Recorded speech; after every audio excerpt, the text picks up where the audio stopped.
Assalamualaikum warahmatullahi wabarakatuh. Selamat pagi, siang, sore maupun malam, dan salam sejahtera bagi kita semua. Jumpa lagi bersama saya Arman Widodo, mahasiswa Universitas Cyber Asia dari Prodi Sistem Informasi semester 3 dengan nomor induk mahasiswa 2001 Pada kesempatan ini saya akan mempresentasikan bahan ujian akhir semester pada mata kuliah Interaksi Manusia dan Komputer di semester 3. Baik, kita akan memulai. Judul dari presentasi ini adalah bagaimana membangun suatu website yang baik. Pada era digital ini, saat ini aplikasi sistem atau website memegang peranan yang sangat penting dalam kehidupan sehari-hari. Oleh karena itu, membangun aplikasi sistem atau website yang baik menjadi hal yang sangat penting dalam keberhasilan suatu proyek. Untuk dapat membuat dan membangun aplikasi sistem atau website yang baik perlu diperhatikan beberapa faktor untuk membantu dan memastikan bahwa aplikasi sistem atau website yang dibuat memiliki tampilan yang menarik, mudah digunakan, dan memuaskan bagi penggunanya. Komponen-komponen penting yang komponen-komponen dalam membangun suatu website yang baik adalah antara lain yang pertama adalah aspek user interface dan user experience atau UI UX. Yang kedua adalah aspek ergonomi dan yang ketiga adalah aspek usability. Kita akan membahas aspek yang pertama terlebih dahulu UI dan UX. User interface adalah tampilan visual sebuah produk yang menghubungkan sistem dengan produk user. Sistem ini bisa berupa website, aplikasi, dan lainnya. UI adalah tampilan yang meliputi bentuk, warna, dan tulisan yang didesain semenarik mungkin. Karena user interface adalah tampilan sebuah produk yang dilihat oleh pengguna, maka harus semenarik mungkin. Singkatnya, user interface design itu harus sangat diperhatikan.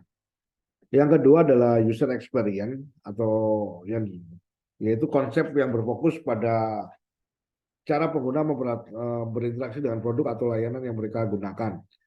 Proses desainnya yang bertujuan untuk menemukan cara yang paling mudah dan efisien bagi pengguna dalam memakai produk atau layanan tersebut.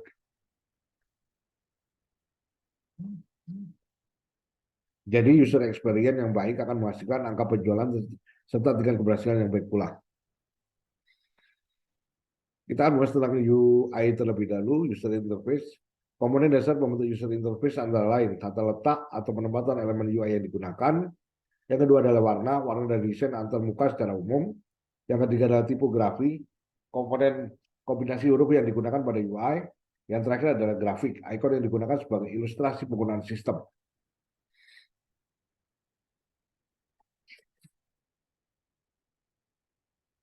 Kemudian kita akan membahas tentang fungsi dan pentingnya user interface. Ada 5 fungsi atau pentingnya user interface, antara lain yaitu yang pertama, menciptakan kesan pertama bagi pengguna. Jika produk Anda memiliki UI yang baik, pengguna pasti akan menganggap bahwa website Anda ramah bagi pengguna atau pengunjung. Yang kedua adalah memberikan pengalaman pengguna yang baik. Selain tampilan yang baik, tentunya produk harus mudah digunakan agar bermanfaat bagi penggunanya. Tidak hanya pada penggunaan pertama kali, tapi untuk pemakaian selanjutnya. Yang ketiga adalah memudahkan interaksi pengguna dengan produk.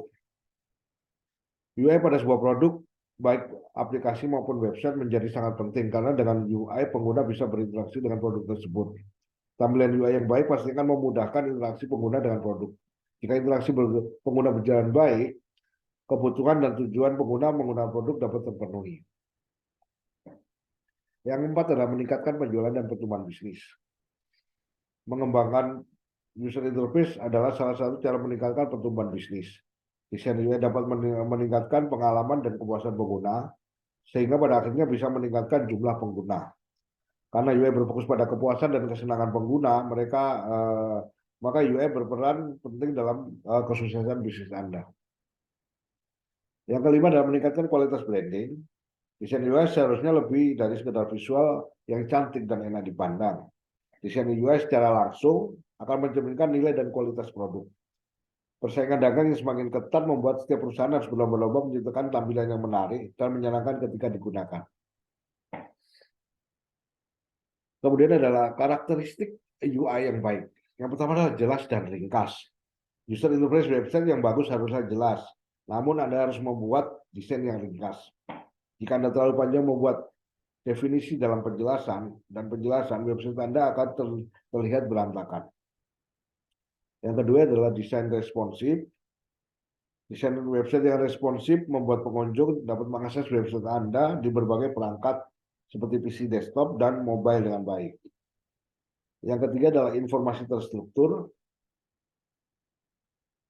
Membuut tampilan UI dengan informasi terstruktur bisa dilakukan dengan memilih jenis dan warna font yang senada. Untuk beberapa informasi yang ditonjolkan, Anda bisa menambah ukuran font. Agar tidak terlihat tumpang tindih, Anda sebaiknya tidak memasukkan banyak elemen yang tidak terlalu penting sehingga membuat tampilan berantakan.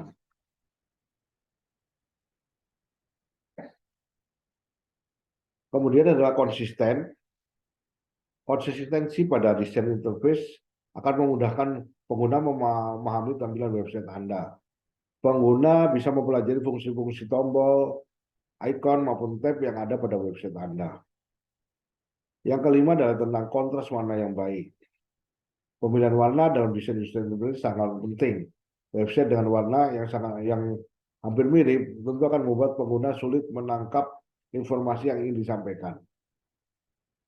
Yang terakhir adalah intuitif. Ketika pengguna menggunakan produk digital Anda, mereka tidak akan berpikir tentang apa yang akan mereka lakukan.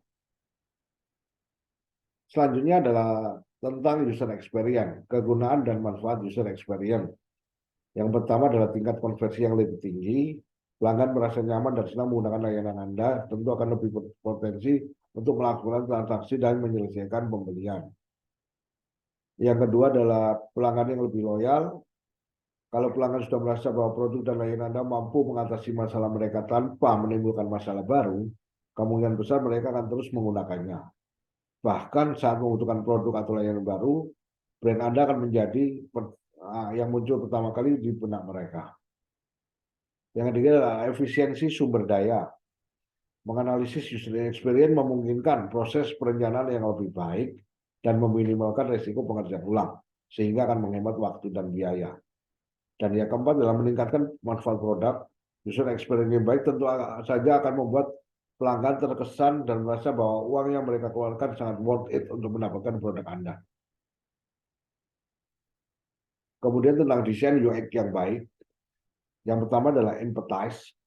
Tahap ini berfokus untuk mencari tahu pandangan dan opini dari para pengguna, misalnya lewat wawancara, riset, atau survei. Yang kedua adalah divide. Tahap di mana menentukan tujuan yang ingin dicapai pengguna atau masalah apa yang ingin mereka atasi. Yang ketiga adalah ideation. Tahap ini setelah tahu opini pengguna dan masalah yang mereka alami, Anda pun mulai merancang dan merencanakan solusi untuk memenuhi kebutuhan mereka. Yang keempat adalah prototype. Melanjutkan proses dari design thinking serta perencanaan solusi, Anda kemudian membuat desain awal atau desain mentah untuk mewujudkan rencana tersebut. Dan yang terakhir adalah testing, tahap di mana perlu melakukan berbagai pengujian untuk mencari tahu apakah produk rancangan Anda benar-benar bisa menjadi solusi dari masalah pengguna. Kemudian kita akan membahas aspek yang kedua, yaitu aspek ergonomi.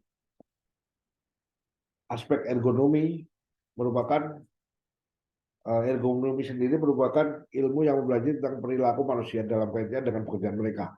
Secara singkat, dapat dikatakan bahwa ergonomi ialah penyelesaian tugas pekerjaan dengan kondisi tubuh manusia untuk menurunkan stres yang akan dihadapi. Upayanya adalah berupa menyesuaikan ukuran tempat kerja dengan dimensi tubuh agar tidak melelahkan, pengaturan suhu, cahaya, dan kelembapan bertujuan agar sesuai dengan kebutuhan tubuh manusia.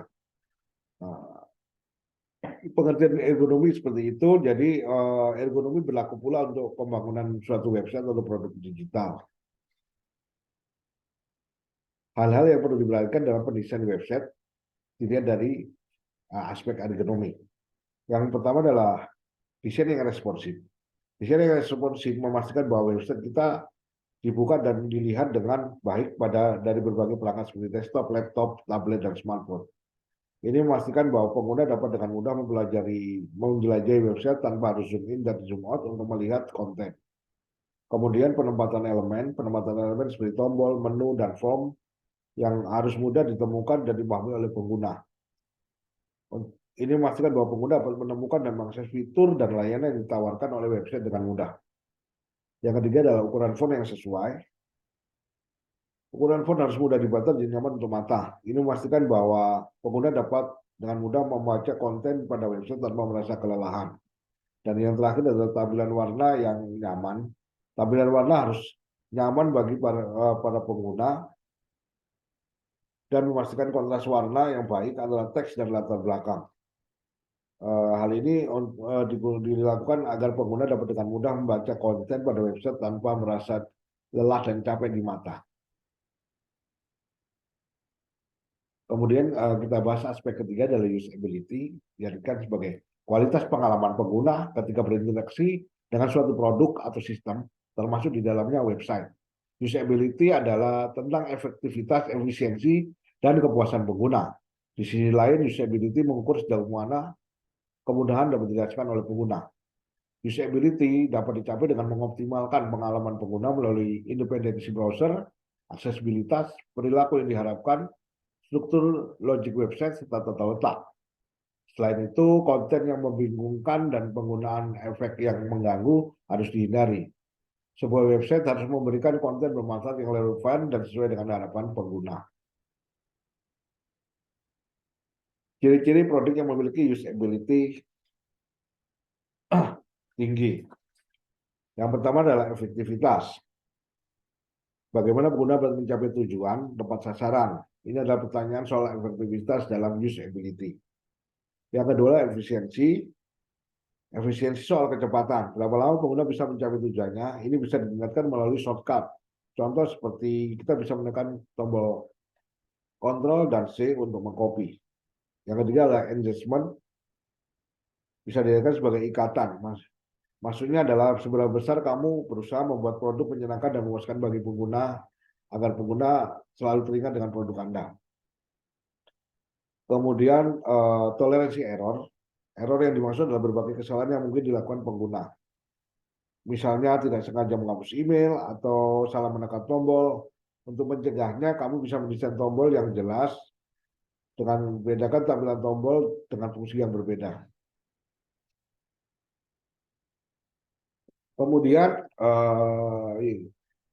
yang selanjutnya adalah kemudahan untuk dipelajari. Kadang fitur baru memiliki desain yang lebih baik. Efektivitas dan efisiensi juga tidak perlu dipertanyakan. Yang terakhir ada memorability, adalah soal kemampuan pengguna memakai produk itu kembali.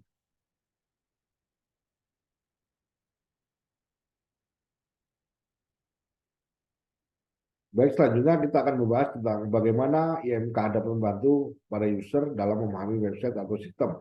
IMK adalah interaksi manusia dan komputer, yang merupakan cabang ilmu yang mempelajari bagaimana manusia berinteraksi dengan komputer dan produk digital lainnya seperti website atau sistem. IMK membantu para pengguna memahami website atau sistem dengan cara menyediakan panduan dan standar interaksi yang baik dan mudah digunakan. Beberapa cara IMK membantu user memahami website atau sistem. Yang pertama adalah desain antarmuka yang intuitif. IMK memastikan bahwa desain antarmuka website atau sistem mudah dipahami dan mudah digunakan. Ini memastikan bahwa pengguna dapat dengan mudah menemukan dan mengakses fitur atau layanan yang ditawarkan oleh website atau sistem. Yang kedua adalah penggunaan bahasa yang sesuai. IMK memastikan bahwa bahasa yang digunakan dalam website atau sistem mudah dipahami dan sesuai dengan target audiens. Ini agar pengguna dapat dengan mudah memahami informasi yang tersedia dalam website atau sistem. Yang ketiga adalah navigasi yang jelas.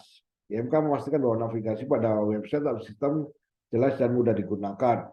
Ini agar pengguna dapat dengan mudah menemukan dan mengakses informasi yang mereka butuhkan pada website atau sistem. Dan yang terakhir adalah feedback yang tepat waktu. IMK memastikan bahwa feedback yang diberikan pada website atau sistem tepat waktu dan membantu pengguna memahami proses yang sedang berlangsung. Ini agar pengguna dapat menyelesaikan tugas dengan efisien dan memastikan bahwa mereka dapat mengambil tindakan yang tepat pada saat yang tepat. Kemudian kita akan bahas tentang mengapa IMK perlu dipelajari. Beberapa alasan mengapa IMK perlu dipelajari adalah Yang pertama adalah memastikan kualitas produk digital. Studi IMK membantu memastikan bahwa produk digital memiliki antarmuka yang intuitif, mudah digunakan dan memuaskan bagi pengguna. Ini memastikan bahwa produk digital efektif dan efisien dalam membantu pengguna menyelesaikan tugas mereka.